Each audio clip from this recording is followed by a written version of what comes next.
taught him how to dress. First thing I noticed about Kevin this morning is that he had a coat on. Never seen him looking quite this. I guess what I would say about Kevin is the first thing that you notice, he's a 4th grade teacher.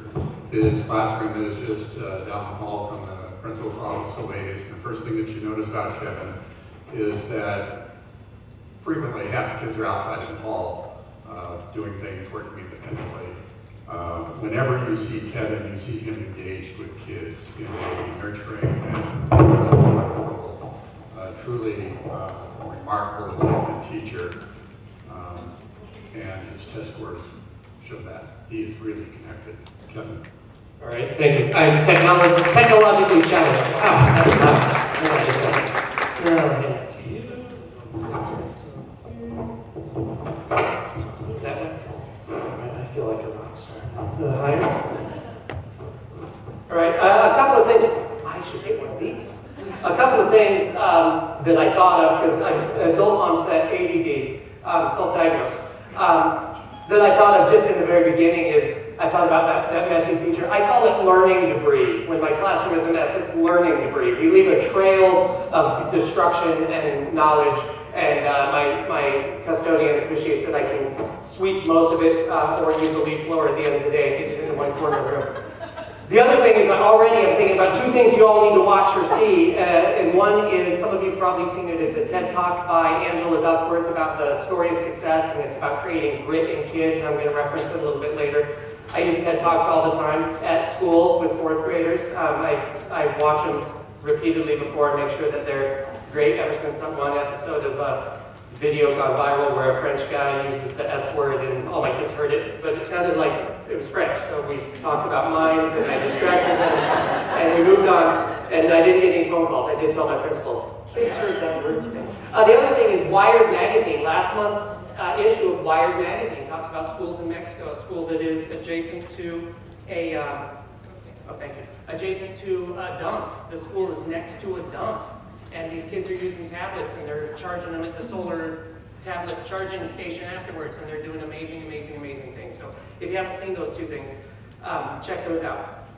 I'm gonna wander some today, as I do, and a lot of what I talk about is kind of intertwined, so I'll hit on something and maybe come back to it, but I want to start off with something some of you may have seen before. It comes back to something that I do every day, and this is about the power of making a connection, not a connection with, hey Jimmy, you're really good at skateboarding and I'm 42 and I like skateboarding too, because you know that Jimmy doesn't believe that. But the connection, creating what I call a neural anchor, something that's a touchstone in their head that they can come back to later. So some of you may have seen this before. What I need from the group is 10 absolutely random items. It could be, think nouns, think of a thing, something that you can picture in your head. So 10 totally random items. I'll get you started with bagel. So we'll go bagel.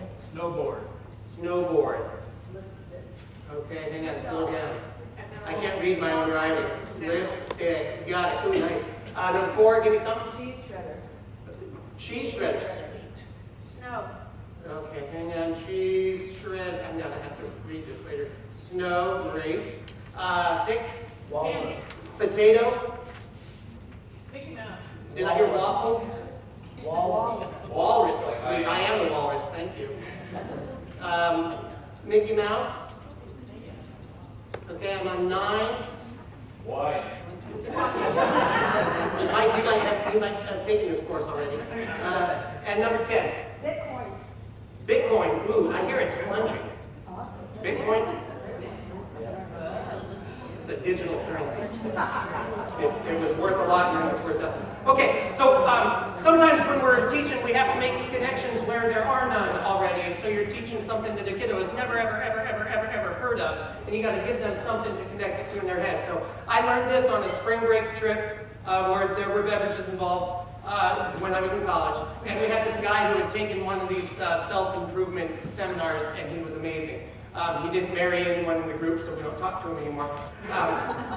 But we're going to program some stuff, put it in your head so that you can retrieve it later, because what's the point of putting it in if you can't get it out later on? So 1, I want you to close your eyes for a second and picture a hamburger bun. It's a sesame seed bun. Think about those McDonald's doughy, pasty, white, not good for you buns. And then I want you to insert in between the top and bottom of that bun a bagel. So you've got one bun, bagel. Okay?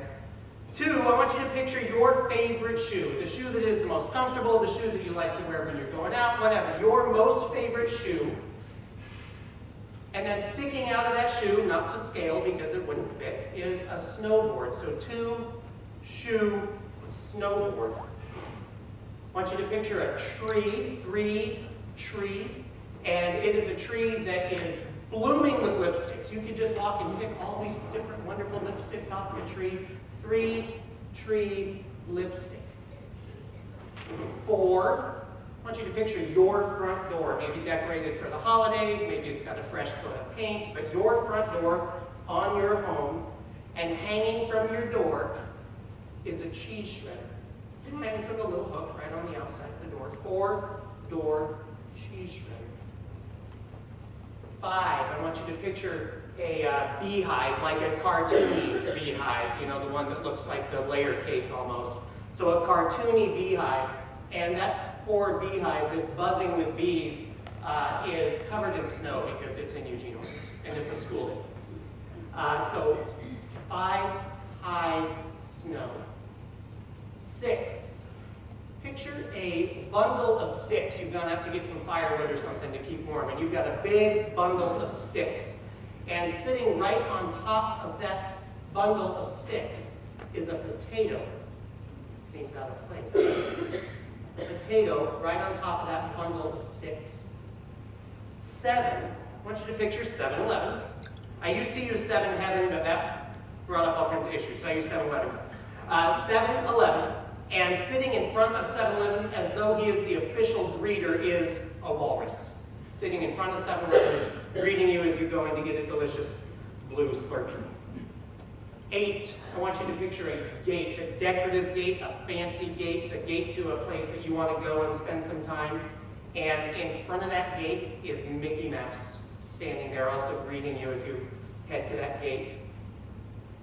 9, I want you to think about a vine like in a rainforest, hanging down from a tree. And on that vine, instead of leaves, are bottles of wine. It's Mike's favorite vine. And there's bottles of wine for the taking, dangling from that vine. This one's going to be tough. 10, I want you to picture a large hen sitting on a nest. This one's tough because not everybody knows what Bitcoin is. Bitcoin is a digital currency, and the icon for Bitcoin is a little gold coin. So you could picture a gold medallion, and it's Bitcoin, and this hen is guarding her Bitcoin by sitting on it in the nest. 10, hen, Bitcoin. That's going to be the tough one. We're going to come back to that later. That's about making connections where there are none, and I use this in class all the time. I did that first because I'm going to try and distract you with a lot of things and then come back and see how well we remember those. I'm the son of a PE teacher and a kindergarten instructional assistant, which was awesome. I'm the youngest in a family of 4 kids. I'm married to a Title I reading specialist. I got 2 kids. One, my son is in 2nd grade, my daughter's in 4th grade. They go to a priority school there at River Road, and I teach at a focus school. My wife's the union vice president, so we are nerds all the time. All the time. There are times where we're both on our laptops and the kids are reading, and we have to stop and unplug and make sure that we focus on parenting and not teaching all the time that we're at home. So, and when Mike asked me to come and talk today, I thought, well, 30 minutes is a lot of time, but it's also no time at all.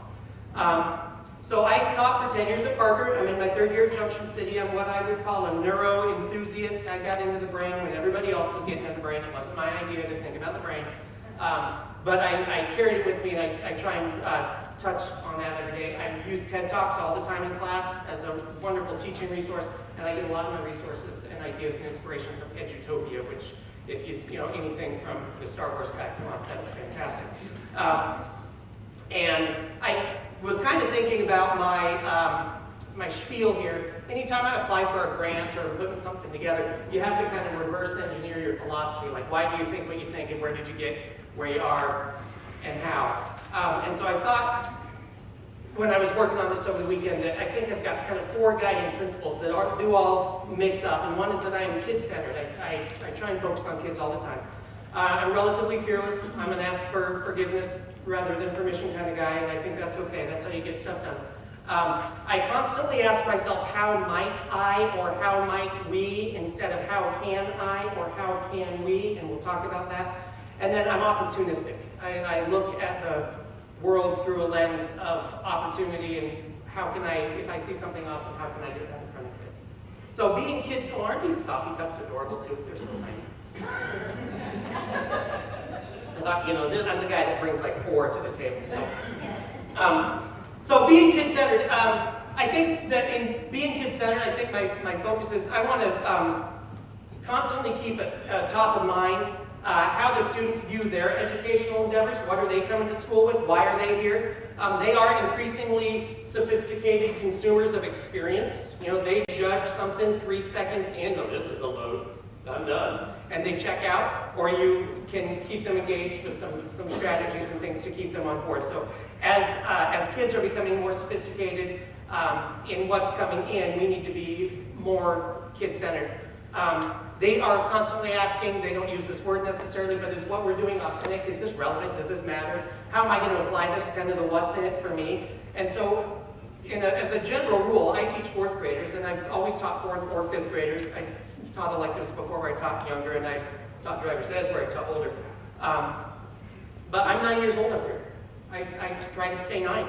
I was explaining to, we were talking about fractions the other day with the staff, and somebody said, well, gosh, you know, how do you, fractions, and what's the difference between this half and that half if the parts are the same? And I said, well, a half of a large pizza is bigger than half of a personal pizza. And they went, oh, I never thought of that. And I thought, well, we need to think of that. Kids understand pizza. Okay. I try to really tune into their cultural experiences. It's easier for me, I think, having a 5th grader at home. Last year was the first year that I was teaching the same grade level that I had at home, but I think even before my kids were that age, I really tried to stay up somewhat with what is going on in kids' lives pop culturally, fad-wise, because you can play the nerd and ignorant card so many times with kids before it starts to stick, and they're like, he does not understand me. So I try to stay 9 years old up here, and I try to constantly create relevance with kids in that way. The other is asking how might I versus how can I. I was at the COSA conference this June with Nancy Heaps from the U of O, and that was brilliant, and I think she crystallized that for me. I like to be somebody who thinks of the possibilities, but I love the way that Nancy said it, which was how might I instead of how can I. How can I is limiting because you can easily come up, well, I can't. But how might I is limitless potential. You can think about how you might bring a new resource into the school, how you might engage a kid in a certain activity. So I constantly look at things in a how might I way, and that is an example is how might I engage kids in higher level thinking and literature when they're reading 3 grade levels below or 3 grade levels above the classroom that they're in. And I did that by stepping aside from the basal and getting out of the curriculum that was provided and buying some book sets and doing literature circles back when I was at Parker. And it was wonderful. And kids had book choice. I'd get up, give a book talk on each book. I'd let them choose. There was ample steering. If the really low kid wanted to read the really high book, we'd have to steer and figure that out on our own, let them come to the conclusion that maybe that's not the best book choice for them, but choice is so powerful that I wanted choice to be a part of it. So bringing in literature circles. Looking at how to bring in more science, I read every grant email that comes to me, and I think about it. I don't dismiss it. I think, is there something in there for me that's easy to do? And if my golden rule on a grant is if it's online and I can write the grant in less than 2 hours, I apply, and I get some of them, and that's wonderful because that gives you the resources that are otherwise lacking. That's how we brought in salmon rearing. Lots of schools are doing that now, but rearing salmon right in the classroom is wonderful. I was out at school yesterday changing the water and changing the ice and adjusting the pH of our tank because they're all hatched and growing now and the kids are missing it, so I'm hoping to be back at school tomorrow. School garden project. We brought a school garden project to Parker Elementary, and I think that that is wonderful for reaching kids and creating some engagement. And to do the school garden project, we partnered with local landscape companies. We partnered with the school garden project, which provides a lot of those resources, and then we pulled together a group of parents that were really, really interested in helping get that off the ground because it's very time-consuming, and it requires weekend work, but it was so worth doing. And then one of my favorites is career exploration. I think in terms of making things relevant and bringing things in, having kids exposed to careers. I had the how might I expose kids to this goes back to the what's in it for me. How might I make this something that they care about? Well, you bring somebody in with a really cool career and they talk about how they use reading, writing, and math on a daily basis to do what they do, and they love it. And it's wonderful. When we did at Sweet Life Patisserie come in, the two sisters that own Sweet Life, they came in and talked about baking and running a business, that it's not just making great cakes, but you got to also do the books right. So the reading, writing, the math, advertising, all of those pieces. I had a guy come in named Ken Marquardt who moves houses. If you've ever been on the freeway and you've seen a big house crawling down the freeway, you get a bunch of 5th grade boys interested in jacking a house up and hauling it 60 miles north. That's pretty interesting stuff. There's a joystick involved, so they were in. So I think the how might I bring some resources in that make kids excited about showing up at school, because you got to put some butts in the seats if you're going to get your job done. Bringing those resources in, I don't know it all. I pretend that I do with the kids, but you got to bring that other stuff in because it can't all come from the teacher. And then another one of my guiding principles beyond the how might I is being fearless, trying new things all the time. I'm not afraid to have something fail. I think that that's okay. That's a great learning experience. When I was at Parker, I had a colleague who had been doing hot air balloons, and she was getting ready to retire, and I've never done hot air balloons, and it looked kind of artsy-craftsy to me, which isn't my thing. But then you get the science behind it, and it's super awesome. I said, well, I'll take that on, and gosh, when's the best time to launch? A week from now? I can do that. And so we built hot air balloons out of tissue paper and glue sticks. It was awesome. I had one going outside. You fire them up with a big gas stove, and we're doing a test flight to make sure all the seams are tight and everything, and I'm holding it like this, and it's a cold day, not as cold as today. And had a little flare out over on this side, and man, we got a lesson into Hindenburg because that balloon went up in flames. And so you got a group of kids inside the classroom working on math problem solving while Mr. Gordon's outside doing test fills with people who have their balloons done, the carrot and the stick. You got to finish this if you want to do that. And so I'm doing this test fill, and this poor kid, it was Amelia Helen, poor kid Amelia, her balloon, and I just said, I had planned for it. If Amelia, if this catches on fire, we just take 10 steps back. And it just goes out in the lawn, and we YouTubed the Hindenburg disaster and learned about that too, and then Amelia got to make a new balloon. So she got two attempts at that. So fearless was okay. I only set the smoke alarms off once there. Okay. The fire trucks never came.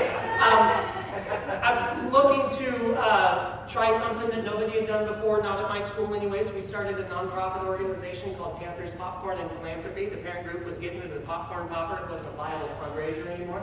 So this popcorn popper said, oh, we're done popping popcorn, 25 cents a bag, that's for schmucks. Let's sell some cookie dough, right?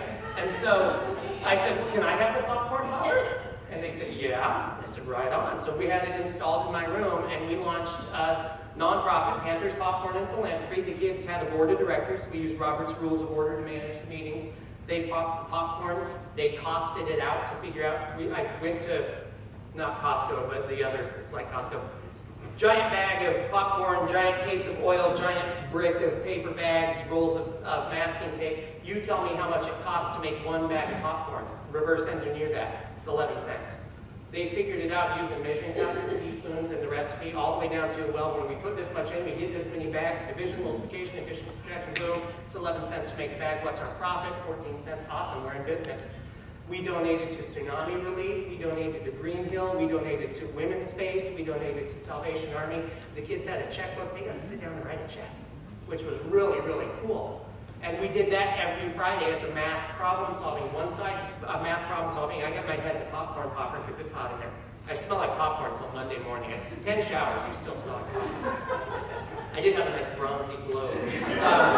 But they popped the popcorn, they counted the quarters, they graphed the results, they used spreadsheets. We decided, I wonder if we could increase sales. So let's perform skits in the lunches of all the other grade levels. So they walk in, and we got live performance art to sell our shtick in the lunches. And kids show up the next day with even more quarters. When the Indonesian tsunami, right? Yes, thank you, because that was years ago. the kids said, can we donate all our money? I said, yeah, you can. We were selling popcorn by email. Parents were showing up. We started popping Thursday night. We had a line out the door. Parents were showing up saying, here's 50 bucks, give me a bag. It's like, 50 bucks! Wow! That's a check, it's cash money. And made a huge donation, which was awesome, to the American Red Cross that went where it needed, which was really, really cool. So bringing all these great pieces in. I did stock market math, trying to make big numbers relevant. Big numbers are irrelevant to 4th graders and 5th graders. But if you give them $100,000 in a laptop, and you can tell them you can buy Google, you can buy Apple, you can buy Whole Foods, whatever. So I had kids trading fantasy portfolios. They had to buy and sell stocks once a week. They had to invest in up to 3 stocks, have a balanced portfolio. They could not be in tech, they could not be in food. And then every Friday, we got on the phone and we'd speed dial Jim Cramer's Mad Money. I had 4 kids get on the air. No. And I said, we're not going to try and lie to Mr. Kramer, but don't sound like a 4th grader. So to this day, I was at a graduation party for kids graduating from South, and Marisha Harshbarger, amazing kid, she wanted to invest in Whole Foods. Kramer told her, no, you're crazy. Another student, son of a superintendent around here, invested in Google. Said, I believe in Google, $300 a share, it's $1,000 a share. He wanted to put all his money in Google. I said, you can't. So he was Google, and then some other, he walked the line. Well, I got $10 in this stock and $50 in this stock, and all the rest of mine is in Google. Big numbers instantly became relevant. And people said, you can't do that. Kids aren't going to understand the stock market. But they calculated price to earnings ratios. They graphed results. They found the difference between shares sold yesterday and shares sold today. They hypothesized what will happen to Apple stock if they come out with a phone. We were doing this project when Apple had all the buzz about the iPhone going on. Lo and behold, they come out with a phone and it's done okay. So that was an exciting project. Oh gosh, we raised salmon, and then much to the custodian's dismay, I dug a pit in front of the school and we roasted a salmon on a plank in the front yard. And I put all the sod back when we were done, but it was before winter break, so it was fine, it was wet. It was good, no firehouse were so I'm currently working on a couple of things along those lines. I'm doing films as literature with 4th graders. We're gonna have a film night. Susie and I talked about this. Films as literature, because I watched Caddyshack in college for credit. The UMO. And it was awesome, but we broke it down like a novel. We talked about protagonist and antagonist and plot events and conflict and resolution and rising action. And we're going to do the same thing with kids at the 4th grade level, because if they can think about a movie that way, they can think about a book that way, and we're going to make it automatic. So, not Caddyshack, no.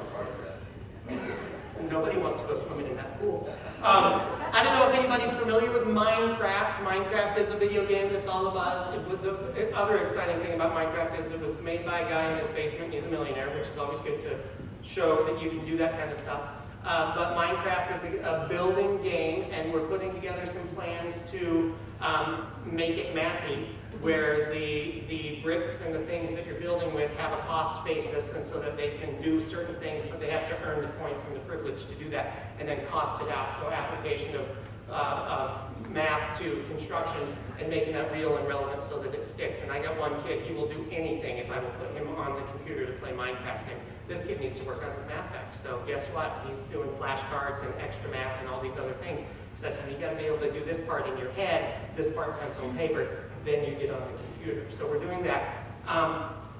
And then we're designing video games using Game Salad. Game Salad's a free download for video game programming. We're kind of embracing this thing that computer coding is the new second language. It's not the new second language, it's another second language. But computer coding for really basic video games and making those video games somewhat educational. So we're going to be able to pull in vocabulary words where kids can identify the correct spelling of the vocabulary word, match the vocabulary word with the definition, and then earn points by doing that. But they're going to build the game that lets them practice the skill, which we're really excited about. So I think being fearless, being able to go out there and say, nobody's done that before, but that's not the reason not to do it. I've seen lots of things that people are doing all the time that I don't want to do. So I think that we can take on those new things, get them in front of kids, and have school be somewhere that kids want to be. I think that's a big battle right now, is having school be somewhere that they want to show up, they want to spend their time, and they're afraid to miss it. for a runny nose or something because of what might happen that day that they don't get. The other thing is, of my big four, is kind of being opportunistic. And like I said, these are kind of intertwined, but when I meet people and I learn new things, I constantly am thinking about how do I bring that to kids? How do I get that in front of kids? How do I improve what's happening in my classroom, in my school that way? And so one example is I showed up one day at school and there was this enormous stainless steel thing in the parking lot, and I said to my custodian, what is that thing? And we didn't know, so we loaded it on a cart and we lugged it into my classroom. And the backstory is some fraternity brothers had boosted this giant heat transfer unit from the loading dock of the physics department at U of O, and they'd stolen it, and then they figured out this is really handy. It was the size of this table and mostly stainless steel, but like solid, thick like that. And they dumped it in our parking lot. It left a dent in the parking lot. So Brad and I, our custodian, got it into the classroom, and I covered it up with a sheet, and I took my perfectly written lesson plans with goals and objectives that were all in cute, and I set those over here, and I said, we're going to do this today, and they came in and I said, oh man, we're starting early there. I know that's just the first bell, but let's get in here because they finally came. And they were like, what's this? I have a sheet. But first you guys got to figure out what it is. So then I pulled the sheet off, and they're like, oh. And they did creative writing, they weighted, they measured every way possible what it was. We called the newspaper, had them come and do a report on this mystery ad, and the newspaper came out, they shared student writing, the kids got on the TV news came out too. Kiddos got interviewed. It was not radioactive, it's stainless steel. It was not radioactive. I had my geigometer, is that what I used? I had that thing, I smelled it, and it was not funky at all. So then the kids got to share all of that. Well, from the news story, we find out what had happened, and the physics department gives us a call and says, that disappeared from our dock. It's extra, it's scrap. You guys can sell it for scrap and keep the money. Well, we get a phone call, an anonymous phone call after it's in the paper, and it's from one of the brothers who says, we got that. I'm sorry about leaving it there, and we saw the story. They didn't want it back, of course. And so we sold it for scrap for like $800, and we put that money in the outdoor school account. So it came full circle. We got some more resources. The one I think that was a little bit of a turning point is I was at Art in the Vineyard one year, and I was with some friends of friends, and I met this guy, and we're talking about what do you do, what do you do, what do you do. I'm a neurosurgeon. I said, ding, ding, ding, ding, ding. Will you come to my classroom? Can I borrow a brain? Do you have a lab coat? What can we do here? And it's Dr. Kuiper, who's local, and he says I can tell you about all the awesome things that he's done for me, but loaned me a brain, got me lab coats, came and talked to the class, brought skulls and bones and animal brains and human brains, and kids got to touch and hold and weigh all these things, and that really lit a spark into my neuro enthusiasm because I had this great resource and I just wanted to do more with that. From there, that kind of grew, and this is just seeing an opportunity, acting on it. If it's a winner, great. If it's not, move on to the next one. We grew that program into what I call Neuroscience 101, which is teaching kids really explicitly about the brain at the 4th and 5th grade level. It's important. They need to understand how the brain works so they know how to grow their brain. So from having Dr. Kuiper come in, and he said, well, I know a guy over here, and we went to the U of O and went to the Lewis Center for Neuroimaging, had a field trip there, where they do a functional MRI on me while the kids are taking data, and they write it up as a science work. So I'm in the tube, free healthcare. They tell me every year, we're not here to diagnose anything, but if we see a tumor, we'll let you know. And so I'm willingly, and they show the magnet, they've got the chain, they make you take earrings and glasses and all that stuff off because it'll rip through your body, and that gets kids like this. And so they do a functional MRI on me, kids write it up as a work sample, what happens when Mr. Gordon wiggles his big toe versus thinking of a juicy cheeseburger, and it works. The kids see the action potential, they can see which parts of the brain are active. We've continued to grow that. We've got a brain hat that the kids have made and they can wear, and when we're in class they can touch touch which part of the brain, right? They can take the head off and say, oh, I'm using my language cortex. We've been following the story of James, the student from Aubrey Park who had the hemispherectomy this year. And we had watched some TED Talks on longitudinal studies on kids who've had hemispherectomies to prevent seizures. So my kids are really into this story about James, who had half his brain taken out, and he's still up and walking and learning and joking. He's having to learn a whole lot of things. We frequently use the phrase neuroplasticity in my room and the power of mental force. So those things are huge. And I think what we're doing there is we're getting to the real metacognition, if we can know how they know things and know how to know more and know how to retrieve what they know, then we're doing our job right. So this anatomy and physiology of the brain has become a real big deal. So those are some things that guide what I do. And then that led me to kind of my 6 C's for making new knowledge and experiences what I call sticky. And I didn't come up with that phrase. I don't remember where I got it. But making things sticky is a phrase I use all the time. We use this all the time as a set in school. I'll say, are you guys ready to have your minds blown? Pew! And my kids do that. And I've got this is one of my favorite stories. I've got an autistic student who is just a gem, and he is a joy to have in class every day. And he will once in a while just randomly do one of those because it clicks, and he'll be like, Mr. Gordon! And we celebrate the heck out of that. That's awesome. It's distracting. It's disruptive sometimes. Sometimes he doesn't go, and I love it. I absolutely love it. And it's become contagious. So I talk a lot about connect. That's the big one. That's the gigantic one. Connect, connect, connect. We've got to make a neurological link between something you know or something you're learning and something you already know. Just attach it to something, like 3, tree, lipstick. Thank you. See, it works. Okay. So you got to attach it to something you already know, or attach 2 totally disconnected things together and then put them in together, because then they're more retrievable. They're more sticky. So between those things, and that's where I brought in the Career Week. That's where I brought in the Panthers, Popcorn, and Philanthropy. That's where we bring in the salmon. You got to make some kind of connection to what they're learning and why they're learning it. And when they understand how to actively do that, then they're better learners. They're better set for learning. And then the other 5 things that I do that are all the big C's. We constantly compare. We think about and articulate how things are said. This is just like that. Comparing characters, comparing setting, comparing opportunities to use math, comparing companies when we're doing the stock market simulation. How is Dell the same as Hewlett-Packard? Well, they both make computers, and then we could contrast them. How are they different? Hewlett-Packard makes printers too. That's where they make all their money, is on the ink, right? So when the kids understood it. Comparing Bilbo as a reluctant hero. Bilbo, my favorite read-aloud book, The Hobbit, and I have to put it on the shelf for about a decade now because of the movies, but I've read The Hobbit aloud for 15 years, and Bilbo Baggins as the reluctant hero, and then later on the kids in the literature circle are reading Ovid's Perlu the Bold, and Perlu the Bold is this little reluctant hero who would rather stay home and read books and drink tea, but he becomes the hero. It's foisted on him, and with great power comes great responsibility from Spider-Man, and so Perlu and Bilbo are the same. We compared recently Abraham Lincoln's presidency to that of John F. Kennedy.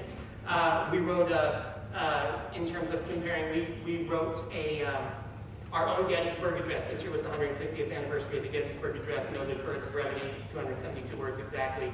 Big message, little package. So the kids wrote their own version of the Gettysburg Address, where everybody got to write between 7 and 11 words, and Mr. Gordon would do some math magic and cram it all together and make it 272. And my man Dylan, who was awesome, this was my favorite, he comes up with, for the Gettysburg Address, he goes, Mr. Gordon, Mr. Gordon, Mr. Gordon, boo! And I said, Dylan, what is it? And he said, we should all work together, just like Legos. And then he stopped, he's a Lego fanatic, then he stops and he goes, simile! It was awesome. We talk about simile, metaphor, and onomatopoeia all the time. There's non-verbals, whereas I'm reading aloud, and then we come across a simile, they can stop and just, without saying, ooh, I got the simile, they just go, and if I get a metaphor, they say, and if there's an onomatopoeia, they say pop. So Dylan had put all of these things together. Gettysburg Address, working together, just like Legos, simile. It was beautiful. He's also one who coined the phrase, when something's really hard. We've worked to make sure that he uses school-appropriate language, and he says, this one's not quite there. We're working on tweaking it a little bit more. Mother Hubbard, this math is hard. Well, come on, we're going to go talk about this when we go out. We're going to use jinkies instead of Mother Hubbard because I think people know what you might be thinking about saying. This is a Mother Hubbard hard problem. So another big C is contrast. If you can talk about how things are the same, talk about how they're different. Division and multiplication, the life cycle of a salmon, Pacific salmon, compared to the life cycle of a sea turtle. Salmon die. The sea turtles don't. They live to lay eggs another day, but the salmon dead. Okay. Create. We create all the time, and I got this one from Buck Arbuckle, our Spanish teacher at Parker. Total physical response for second language acquisition. We do total physical response for all our new vocabulary words. We come up with a way to model it with your body. You do something to make that sticky. Let's see, kids created a commercial for a fundraiser that we were doing. My first year at Laurel, we didn't have any, I needed a Promethean board, which is like the new smart board, better speakers. There was no money in the budget for it, and I didn't want to sell that much cookie dough, and our fundraising base really doesn't allow that. So I said, Mr. Gordon will recycle Christmas trees. I'll go, head to head with the Boy Scouts of America, and I will recycle a lot of trees, and we will use that money to buy a Promethean board. But you guys have to create something for me. So they created a commercial using a web program called Extra Normal, where you can build these animated little cartoons. So they created a commercial. We put it out into the social media sphere and got that done and raised enough money to buy a Promethean board. We created the brain hat that shows the lobes and the functions that the kids can constantly refer to. They know occipital lobe and temporal lobe and frontal lobe and parietal lobe, and they know what's working when, the left side and right side and hemispheres and all those things. We constantly classify, put things into groups, making lists. And then we constantly wonder. We wonder all the time, and wonder starts with W, so I put C in front of it in the form of constantly, because we do that all the time as a way to ask ourselves questions. So I wonder what Mrs. Frisbee is thinking when she sees the owl. We're reading Mrs. Frisbee right now. This is a mouse who goes to visit an owl, so I wonder what she's thinking too. And the kids are like, I know what she's thinking. Owls eat mice. Okay.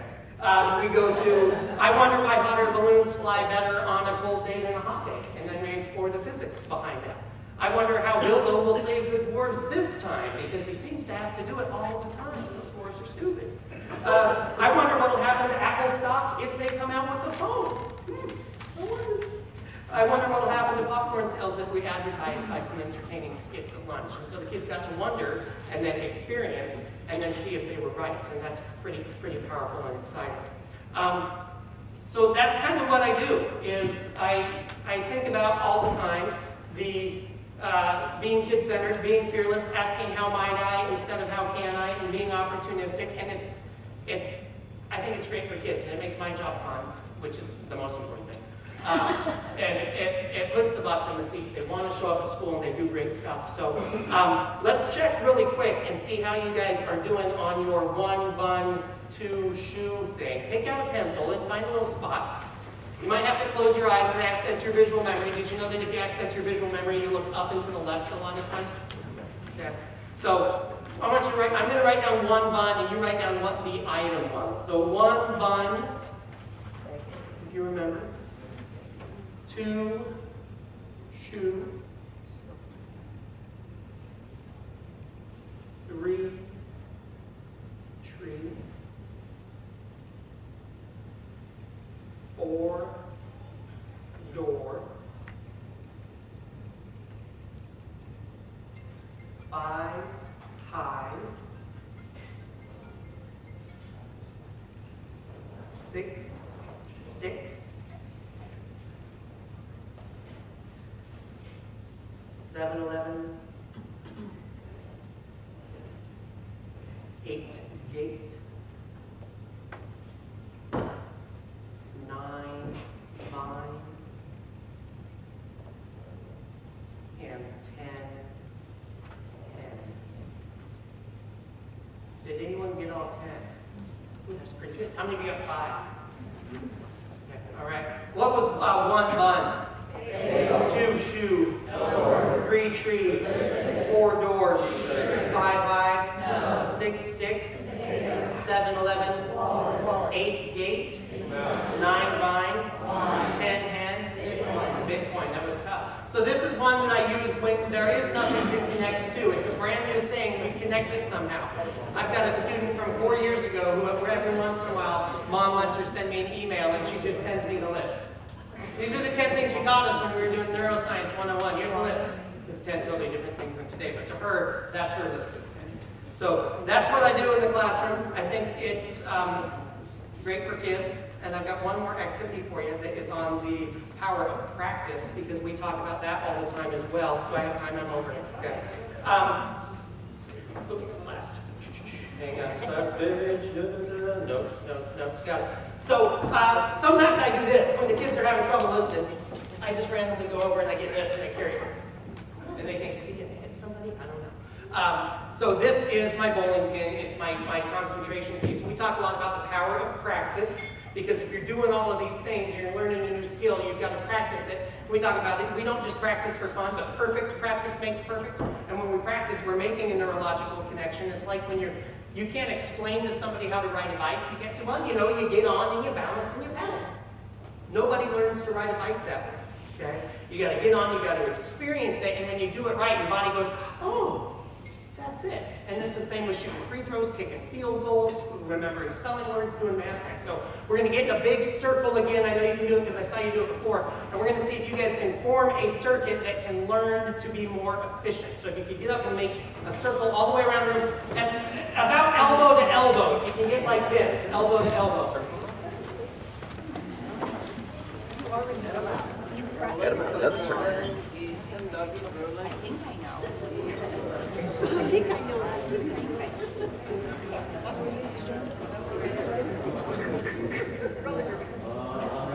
So this is about making a mind-body connection. You're going to have to close that gap, because your guys' task, I also believe you got to understand the task.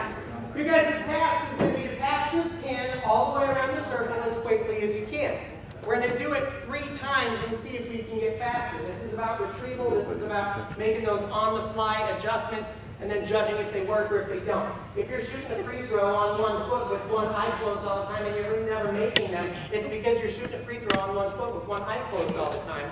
And that's not the best way. So you're going to find a better way and then execute on that. Your body's going to learn that. It's going to remember it. And so I do this at the beginning of the year, just like I do the 10 things at the beginning of the year. And it becomes a touchstone for the whole year of why we do what we do.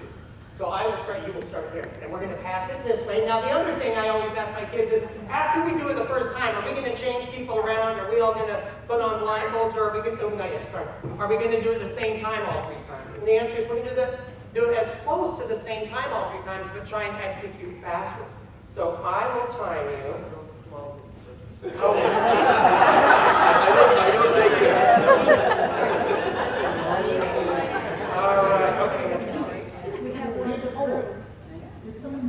All right. Okay, are you ready? We're going to pass it that way. And, and if you drop it, you have to start over. So part of this is we're also anticipating the task. If you are a neural network, Mike the neuron is anticipating that a message is coming. Okay? So he's going to be anticipating the task. He's not going to start doing something else, and when you get to him, stop what he's doing and execute. He's going to anticipate, execute, and get more efficient. All right, are you ready? Go.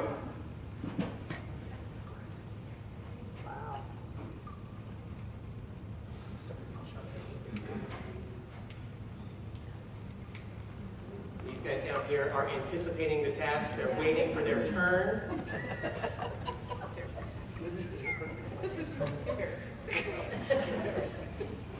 You guys are like your own shills. You're do it slow.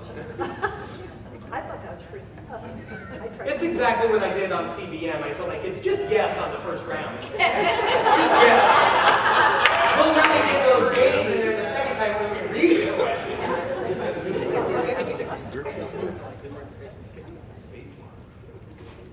From where?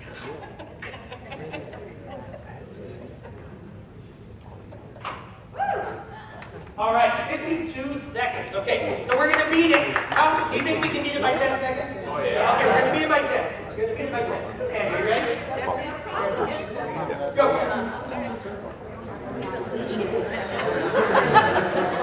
Smaller circles. Come on in.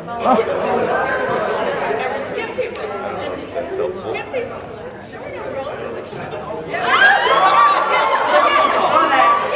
Neuroplasticity.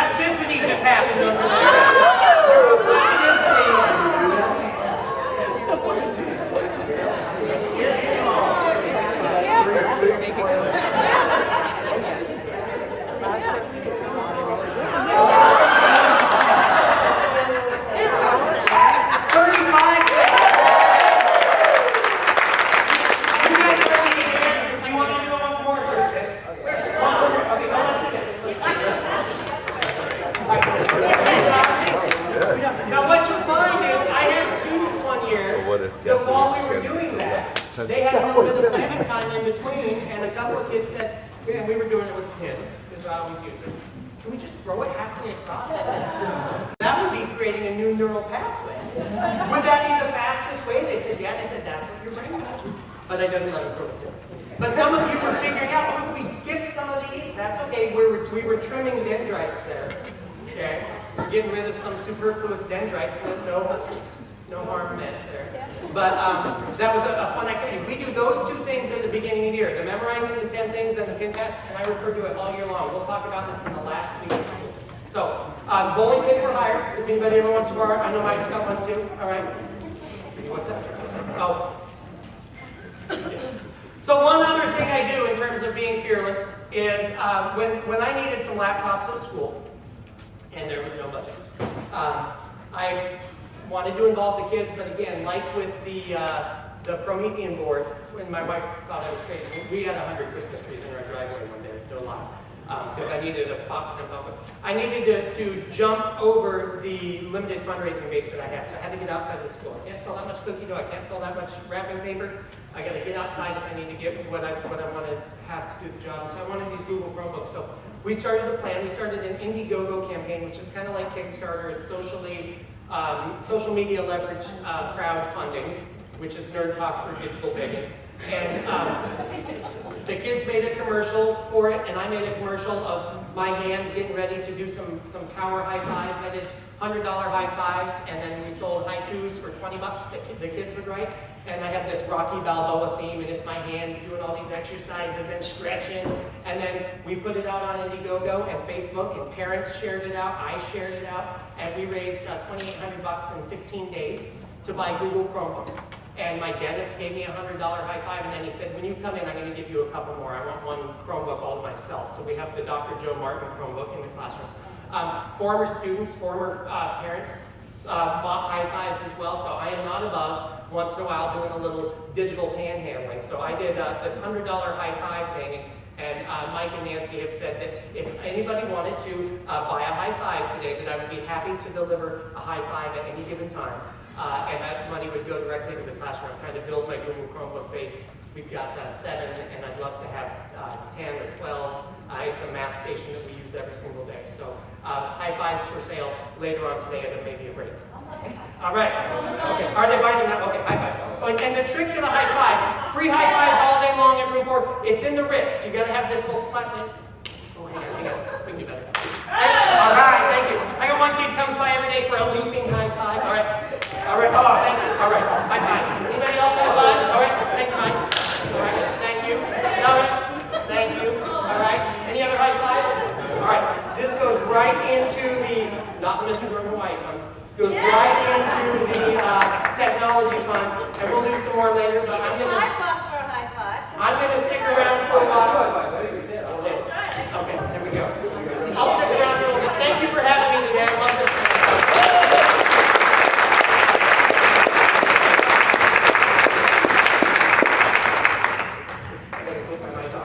If we didn't know better, we would say this is Eric Jensen right here. Eric's not better today. I find the most engaging path to that. I think that's the way to do it.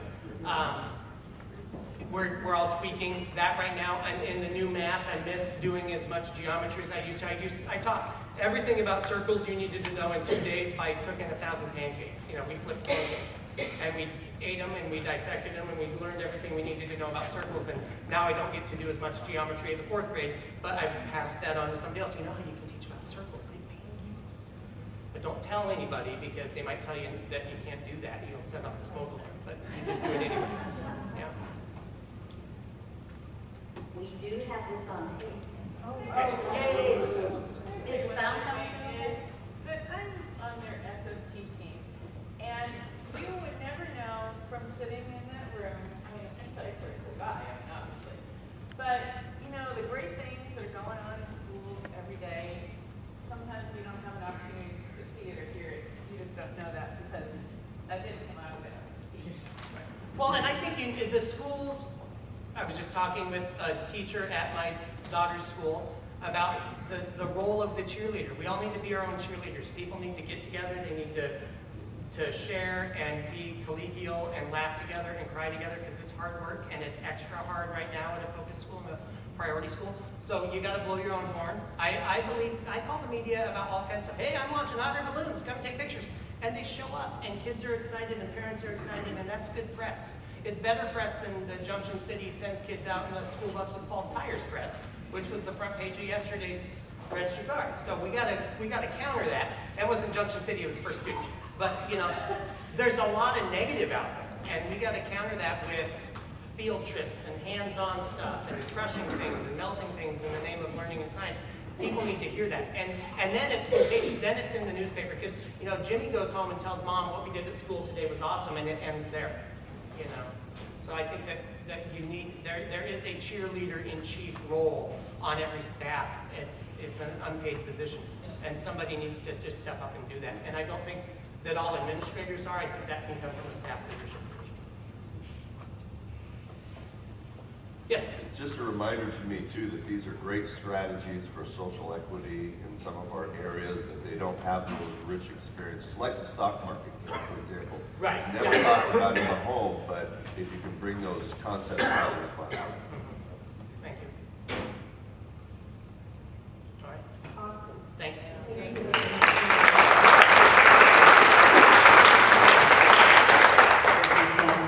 awesome. And I think it also is a good lesson for us, based on, I think, what Kathy says, is that, you know, you walk